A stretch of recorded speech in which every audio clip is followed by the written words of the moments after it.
Free Will of the Sovereign. An essay by James Mahu. Question: Is true free will a choice? Do we really have a choice on how we live and what we do with our lives?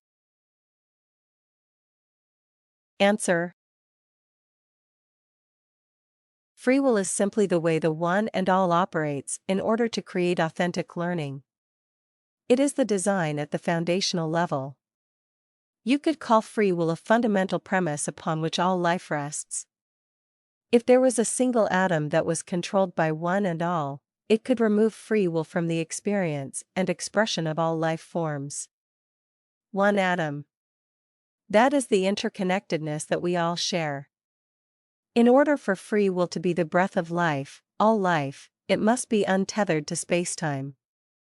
This is to say, that free will is not of, from, or a result of spacetime. It is instead a result of the most formative expression of one and all, and it is placed within, or granted to be part of, spacetime.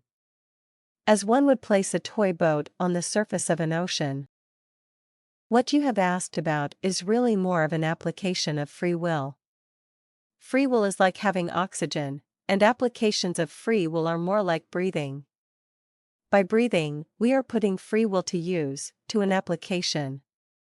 Now, the higher frequency knowledge we can grasp with our minds, hearts, and imaginations, these are applications of free will that serve the sovereign, one, the collective, many, and integral, all. They are the reason we are given free will, to bring this higher knowledge to all domains in which life can live, to create applications within us that we can believe in, act upon, and then observe our reality change in our local universe. We apply our free will to the will of one and all. Some would say this is surrender. It is not. It is alignment. It is aligning the will of the one that is you, the sovereign, with the will of the all that is infinite, the integral. How does one align to anything? In order to align to something outside or inside of us, we must first understand what that thing is. We must understand it from top to bottom and everywhere in between, because if we do not understand its nature, its total nature, then we cannot align to its reality, we can only align to our perception of its reality. That alignment is based on our beliefs.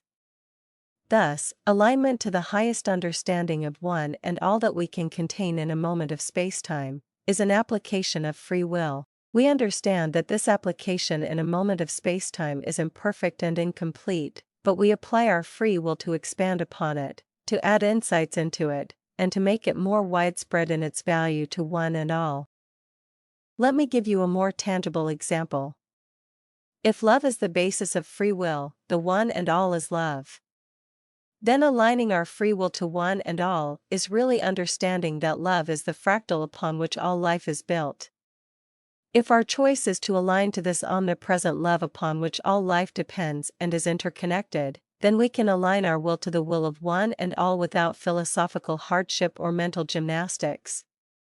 We simply align our lives to love as a field of fractal interconnectedness. We apply our free will to this expression, and all of our embodiments flow from this alignment, for which we are grateful and for which no expectation or explanation is made. Amidst this choice, our human self still falters, fears, has its biases and personal predicaments, but underneath all of that, there remains a calm center that is aligned to love. And this calm center is like an underground spring that forms a lake of crystalline water, deep inside a volcano. This is who we are, as much the volcano, human self, as we are the crystalline lake, the aligned sovereign. We are both. And it is not like the volcano is bad and the lake is good. We are both, and both can align to love. The lake cools the volcano.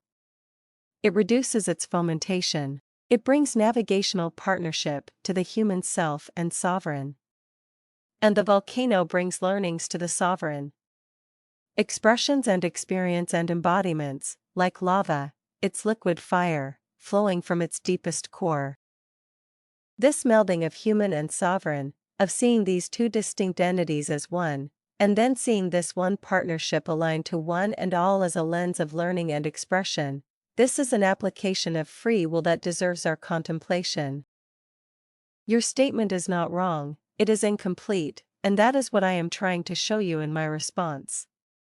My response is not wrong either, and I guarantee you, it is also incomplete.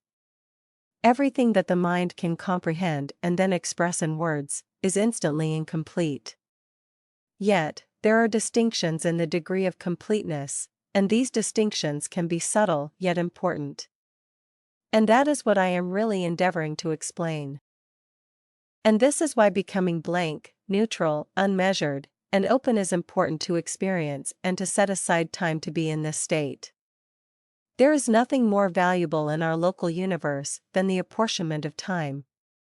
If we run from crisis to crisis, and then sleep semi-soundly, we become both the rat in the maze and the one who runs inside a metal wheel. Our local universe is filled with distraction and anxiety, conditions that make it hard to listen to, attune to, and align to the one that is all, as an individualized replica. Remember, if we embody a physical body, then we are allowing separation.